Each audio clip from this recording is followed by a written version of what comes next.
everyone, it's Michelle Breton with Stamping with Michelle. I am here today to show you how to create a file card using the envelope punch board.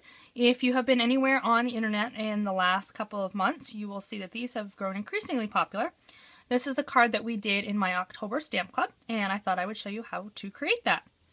So the first thing we're going to do is to bring in a half sheet of Whisper white cardstock. You're going to go ahead and fold that in half. Now, I like to have the tabs on my cards be two different heights. It's not necessary. You can make this however you want, but that's how I've been making them. So for the first step, we need to trim a little bit off of our front edge. I'm going to bring my paper cutter in here, and I'm just going to trim off about 1/2 inch. And that is going to be the front edge of my card. You can see it's a little bit shorter. Now the next step is I'm going to add some washi tape along. This is going to be the actual inside of the back edge. And we're going to cover, just over half of the paper here. You can kind of wrap that edge around and go like that. Now we're ready to do our punching. So for that we're going to need the envelope punch board. Now we're going to line up the edge of our cardstock. I'm going to flip this over, and you want to line it up with the left edge of the inside of that opening. See how there's that vertical piece there as it's going up and down. That's where we're going to be lining the paper up. So I'm going to start with the front, and I'm going to line that edge up and punch.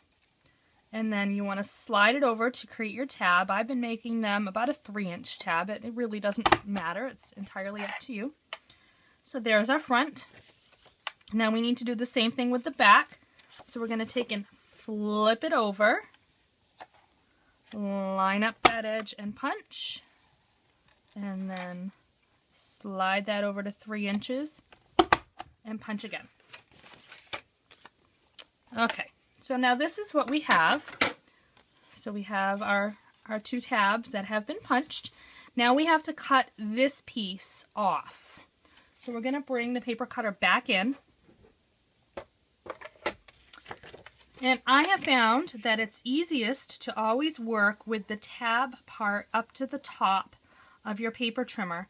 And then you want to line up the very tip. See how that's got a little wave, a little curve to it. If you line up the very tip with the groove of your paper trimmer, you can then take the blade and stick it about in the middle and just cut down like that.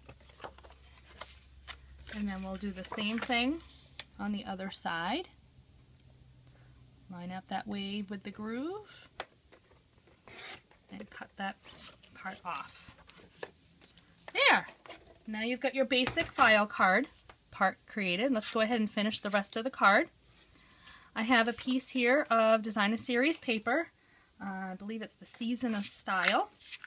And we're going to go ahead and put a little adhesive on this to attach it in the middle of the card. And now the fun part, we're going to add some glitter.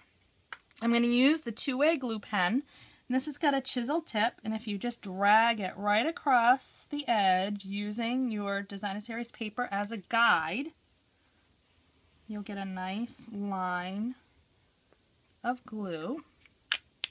And then we'll bring the coffee filter in, and this is the silver glitter. It comes in silver and gold, and it's found in the holiday catalog. And yes, I'm being very, very generous. And I also found that once you've got your glitter down there, if you want to just kind of press it in, helps it to stick a little bit better. And then you also get some nice glitz on your fingers. Be sparkly all the rest of the day.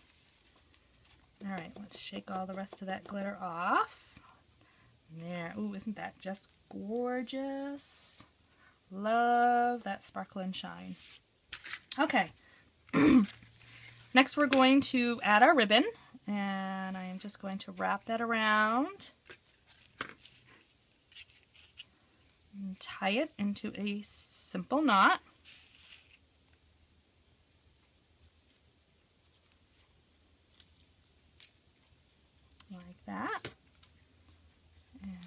trim that. And then I have already pre-stamped, oops, there we go, pre-stamped the Wishing You Christmas cheer. I stamped it in cherry cobbler on Whisper White and punched it out with the 2.5-inch circle. And then I also punched a cherry cobbler circle with the same punch, and I offset them, and I've added my Stampin' Dimensionals. So we're just going to finish this off by attaching it right to our card. And there you go. That is your file card. You can purchase any of these supplies by going to my blog at www.michellebreton.com. There's a link there to my online shopping cart, and you can order these supplies and have them shipped right to your door. Thanks a lot, and we'll see you soon.